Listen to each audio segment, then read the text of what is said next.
Okay, let me just get rid of this one. It's very beautiful, by the way. This, so I'm gonna. Is this already open as file? Yeah. So what I'm gonna do, I'm gonna show a little film that is kind of related to the topic, I hope. Then gonna say a little bit about tell a story, basically, that is also vaguely related to the topic, and I hope that all pieces will sort of fall in place. So the first film, the film I'm going to show is called City Rising, and it's a short film we made early this year.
It is often said that we no longer have an addressee for our political demands. But that's not true. We have each other. What we can no longer get from the state, the party, the union, the boss, we ask for from one another. And we provide. Someone once defined love as giving something you don't have to someone who doesn't want it. We start to see love's fullness and endless bounty as based in emptiness and lack, in mutual loss. Even though I can never return what was taken away from you, I may be the only person alive who knows what it is. I don't have what it is you're missing, but knowing its shape already makes a world where you can live without it. Love is a union based in mutual debt. When the debt is paid off or called in, the union dissolves. And now that everyone is in debt, love abounds. We are moving back in with our parents. We are returning home to our countries to depend on our extended families.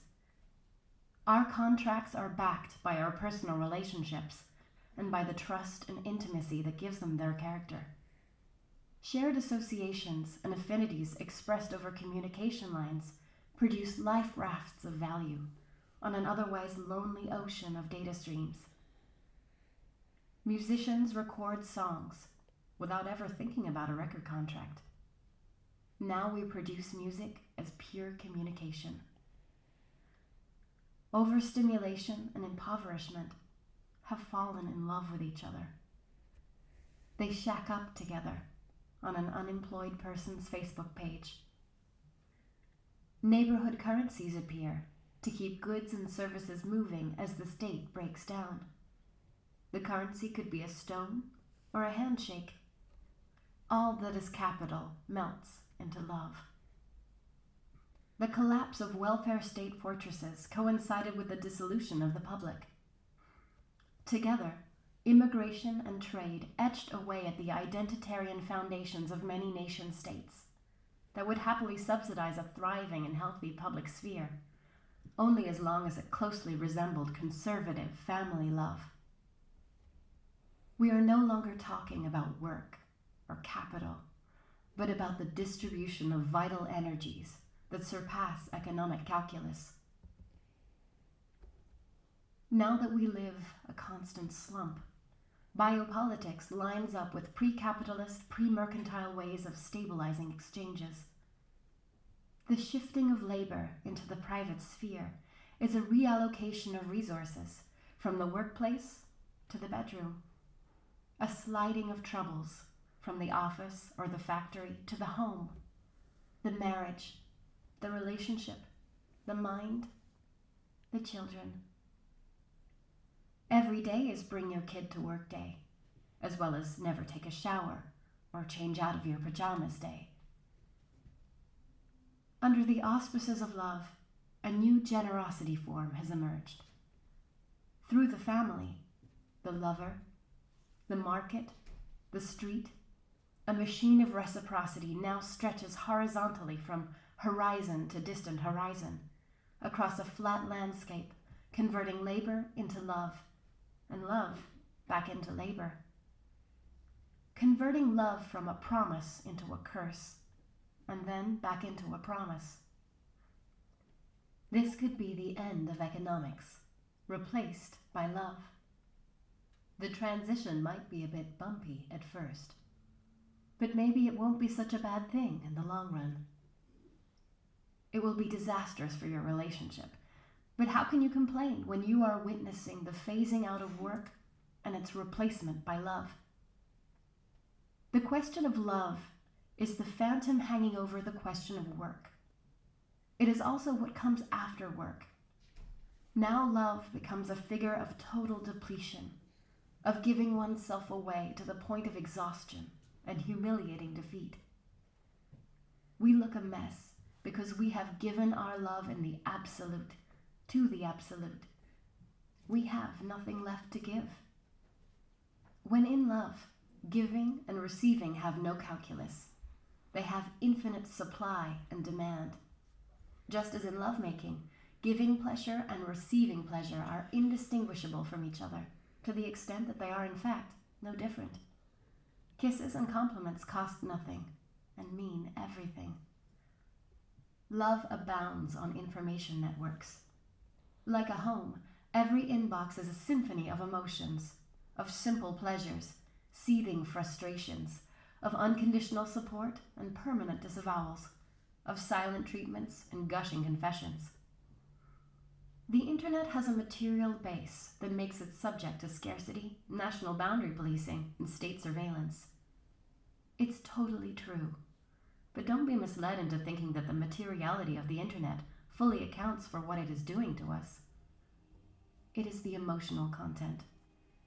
Misspelled names in emails, trigger-happy responses, and breakneck turnaround times lead to a psychotic swamp of effect. We are made for each other. We have so much in common. Love becomes a society without the state.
Okay, we can turn up some lights now because after this it's only credits.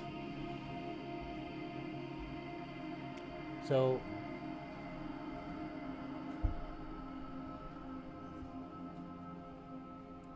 thanks for watching. This is just some of our crazy design work. And I'm going to read you, tell you a story basically called Possessed. This is basically has become a part of a film script that's in development now. And this is so it's not a film, but it's also not a story purely.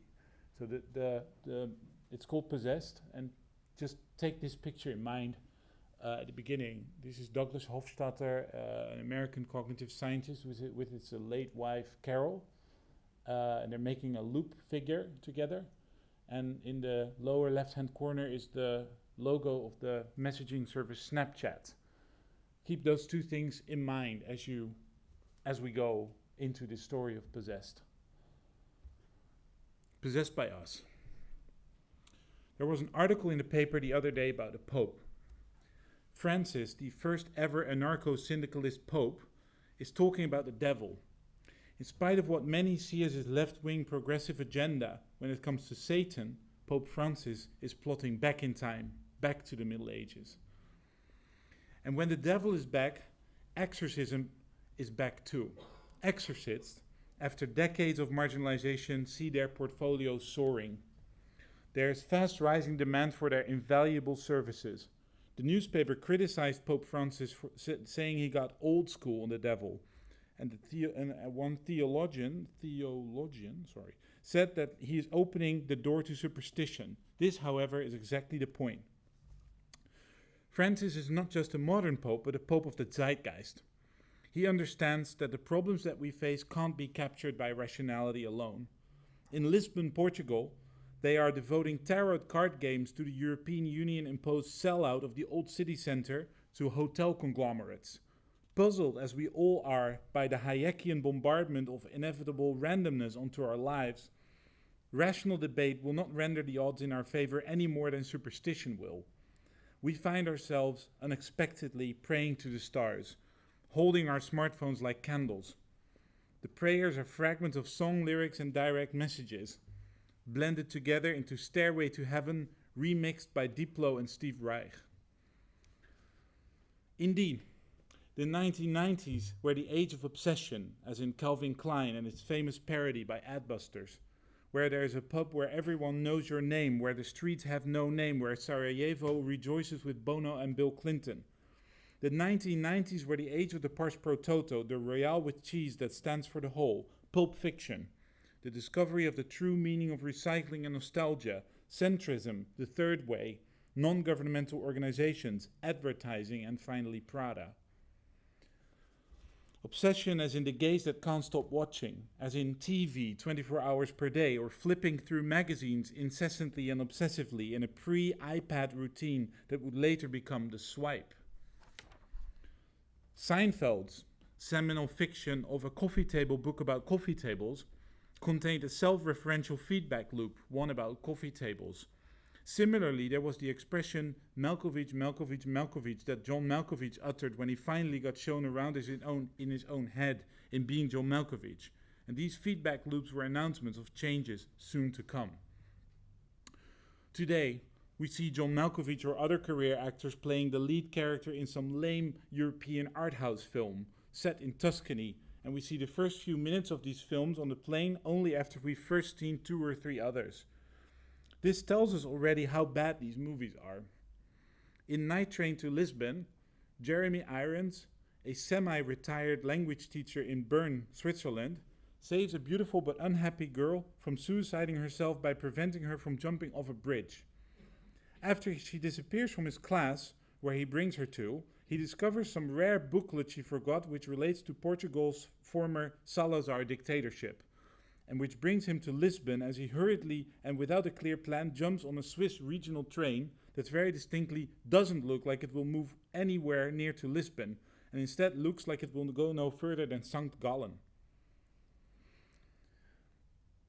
With large parts of Europe governed by neoliberal religion, economically in the rear guard, industrially dead, The true drama here is not the memory of distant authoritarianism. The true drama is how people can learn to cope with the permanent dictatorship of capitalism, which means how people are learning to live with chaos. Indeed, the transnational tribe of flexible workers in art and design does not just live on rational thought, but equally on superstition and drugs. And what are the drugs?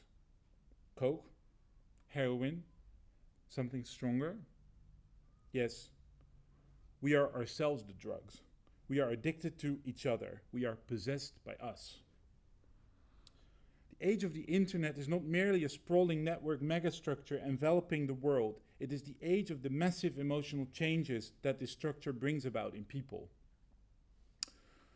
Bottom line is, since Edward Snowden especially, that the internet is dirty. It's deeply rotten, bad, and being governed in a truly sick manner, as we all know, but we can't live without it. The internet, as a shorthand for a whole set of digital interfaces that we use to communicate with one another, is changing the way we see others and changing the way that we live with others.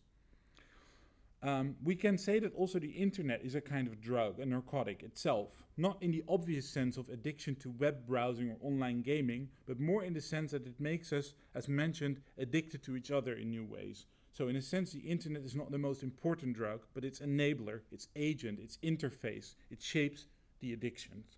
And the painful thing is that this addiction to each other is essentially good.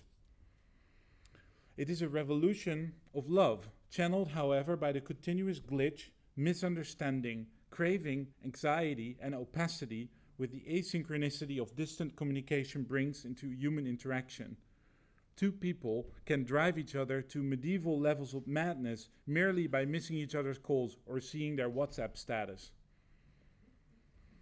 There's been talk about officially designating the internet a forbidden substance to children. Admittedly, this talk was at a dinner table recently and not in the upper echelons of global governance, but that shouldn't matter. The point is that the internet is dirty and rotten and we can't live without it. As I write these words in my hotel room, I hear an iPhone vibrating on a table in an adjacent room. I have never seen my neighbor, but I know this sound. Someone is seeking synchronicity, sending messages. The phone buzzes again. Someone is chasing my neighbor's digital shadow. I imagine that my neighbor is a he, his chaser this time a she, but what do I know? Could be the other way around or different altogether. And I hope they will achieve synchronicity, but I don't know deep in my heart that their messages will not bring it. You need a response. Every cell of your body wants to be held.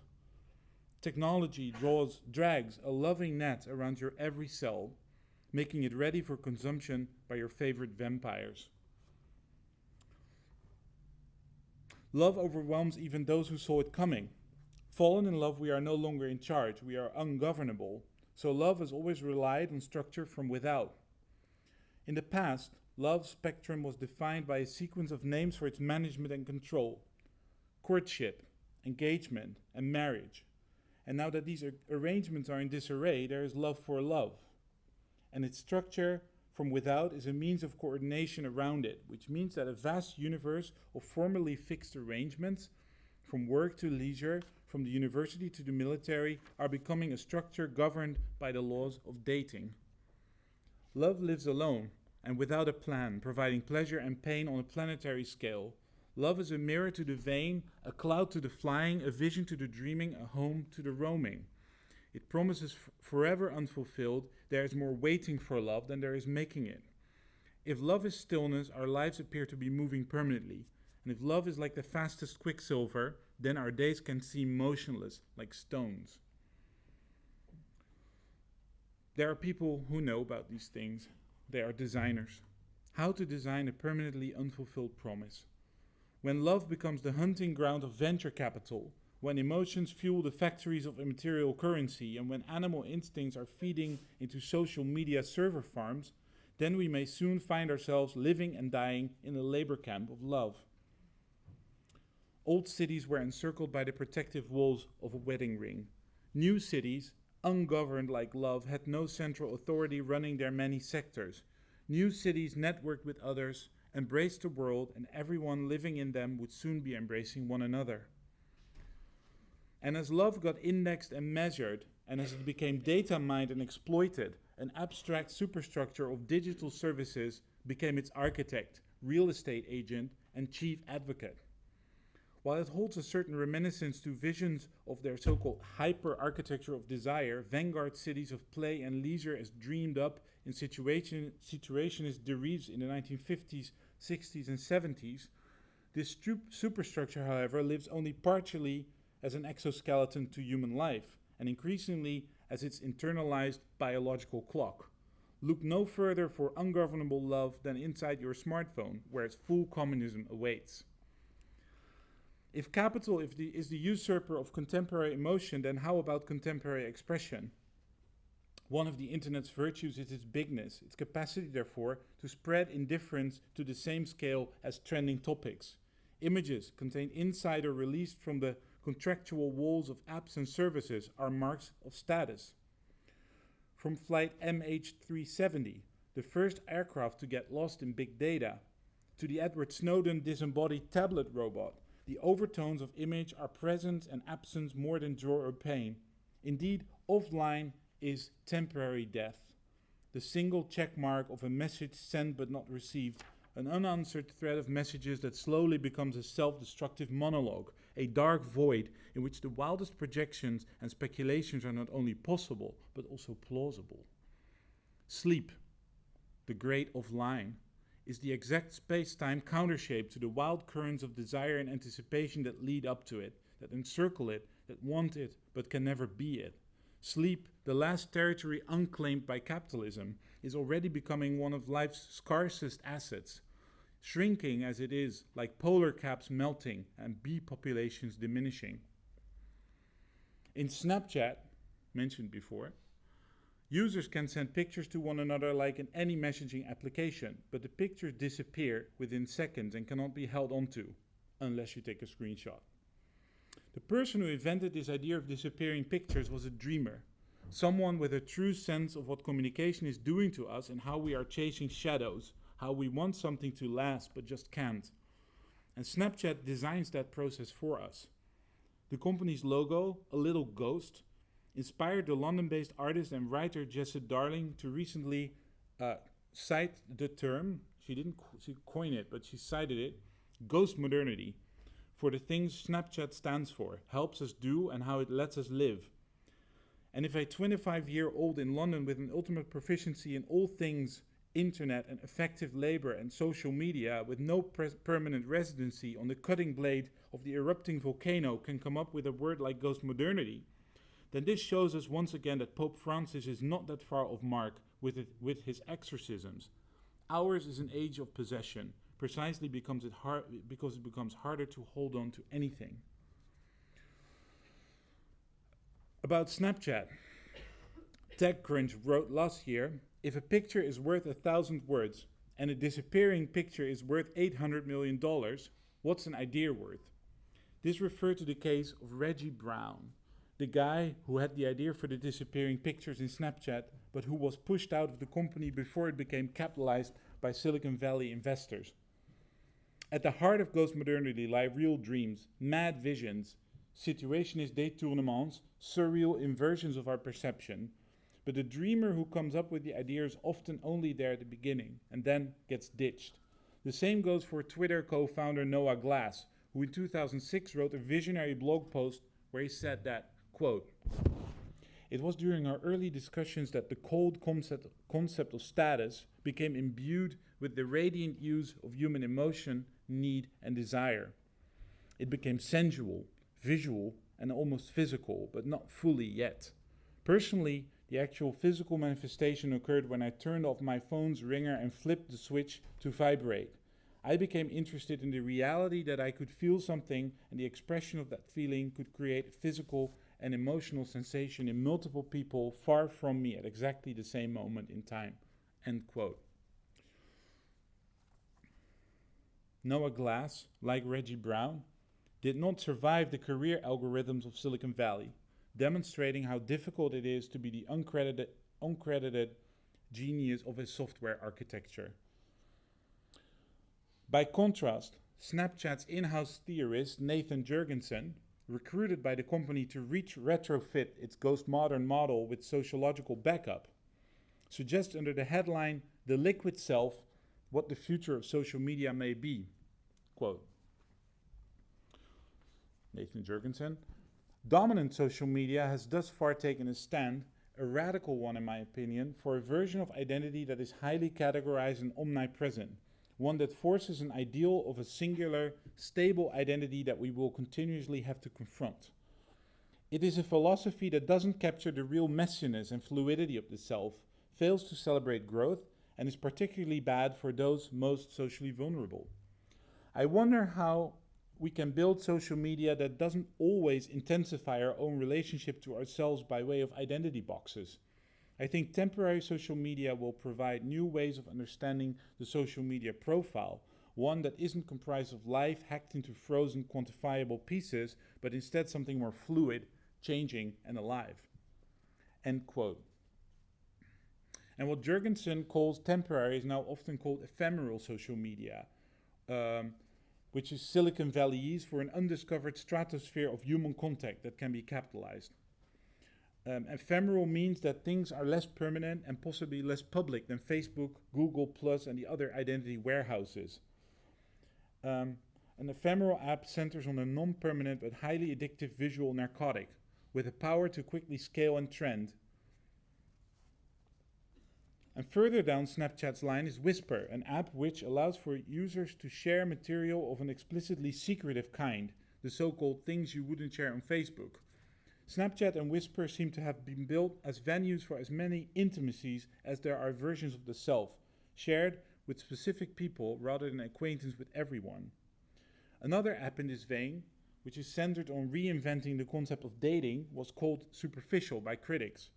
The app's founder brazenly stated in response that those who find his service superficial are themselves superficial. In a sense, this rhetorical answer, this feedback loop, is bound to prove true. The digital industrialization of human emotion, the cloudification of man's desire, seems set on an irreversible course. The dominant mobile platforms, iOS and Android, now account for the vast majority of the world's smartphones and tablets. The walls between network and life have long since tumbled. That Silicon Valley has turned out its main monetizer is a geopolitical tour de force comparable to old world colonialism, but you already knew that. I'm writing these words from an airport where all signage, floors and walls, and all furniture are set in shades of black, white, and gray. The big capital letters that designate the gate areas seem to be drawn out of pencil stripes. In between the gates are grids of flat screens with experimental clocks and strange-looking world maps. All these are works of art, constant reminders of the space of flows. With a solemnity reminiscent of a science fiction film, the airport stillness in the early morning seems to absorb all chaos into its black, white, and gray totality, a digital cushion, a silent headphone. Here something comes to mind which initially seemed in no way related to the story of our being possessed by us, but it is related. In his book I'm a Strange Loop, the cognitive scientist Douglas Hofstadter goes as far as claiming that multiple bodies can share the same soul, and that hence we may have no selves in the sense that we commonly think we do. Instead, he argues, our shared souls are self-referential feedback loops by which we live in each other, like in Being John Malkovich, but then positively, seriously, beautifully. As if in tune with the story of us being possessed by us, Hofstadter writes, I host and am hosted by others, demonstrating how one consciousness can loop into one another, and that we can be a school of fish of two or more. Hofstadter's doubt around the idea of a walled, separated self is one way to argue why the term selfie is so flawed. The story of disappearing pictures on the internet becomes even more intriguing when it can get seen in the context of subtraction and loss. Hofstadter illustrates this point most strikingly in the chapter about the sudden death of his wife Carol, with whom Hofstadter shared a very intense emotional bond and 2 children. At some point, he describes the 3rd birthday of his daughter Monica just after Carol died, and he's looking at his daughter at her birthday and realizing he's doing so for Carol. They are sharing their eyes. He calls it Seeing Monica for Carol. And at another time, Hofstadter is discussing with his mother about a photo of his dad who had died a few years before. Mother said, smiling at this photo is wrong because it's not him. It's just a flat, meaningless piece of paper. Hofstadter then analyzes that the situation may be much more complicated. Quote, yes, on the surface it seems that this photo is an inert, lifeless, soulless piece of paper, but somehow it reaches her, it touches her. And this brought to my mind the set of lifeless, soulless pieces of paper comprising the complete works for piano of Frédéric Chopin. Though just pieces of paper, they have incredible effects on people all over the world. So might it be with that photograph of my dad? It certainly causes deep rumblings in my brain when I look at it, and in many others. For us, that photo is not just a physical object with mass, size, color, and so forth. It is a pattern imbued with fantastic triggering power. Substitute internet or smartphone, or better even image, for the photo of his dad. Thanks.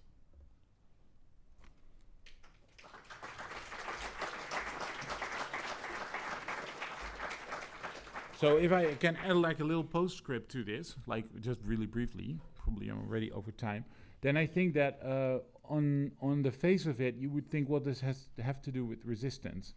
And I think it has a lot to do with it, because our let's say the way that we respond as people to the way that we're the way that we live, the way that the system is treating us, the way that labor is restructured, as the film also talks about. Also engenders and creates the way that we define and seek for our collectiveness. And that is something that is undergoing profound change. I mean, you could say that maybe Snapchat is the sort of Disney version of that. But on the other hand of the spectrum, there's things like Bitcoin and dark wallet, which come out of a more anarcho libertarian viewpoint, and that also center themselves on having no identity box, as it were. So there's a way that in recent years, for example, collective action online has been associated a lot with Twitter and Facebook. And right now, we are seeing a sort of retreat from these social media in terms of, for example, really young people, like talking like 14-year-olds, for example, they hate Facebook. I just saw a research project done by two people in Amsterdam who had kids paint their own profile pictures, but with paint and everything. And they said, like, one kid wrote, like, Facebook just means that everyone knows everything about you. So that is Facebook, and Twitter is shrinking.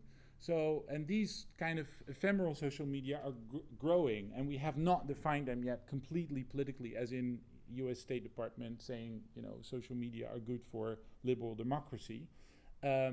We have not defined them yet in that way. But we are looking, we think, at a new collectivity to be formed that we're going to see much more of shortly. Thanks. It's not easy to be the first, know that.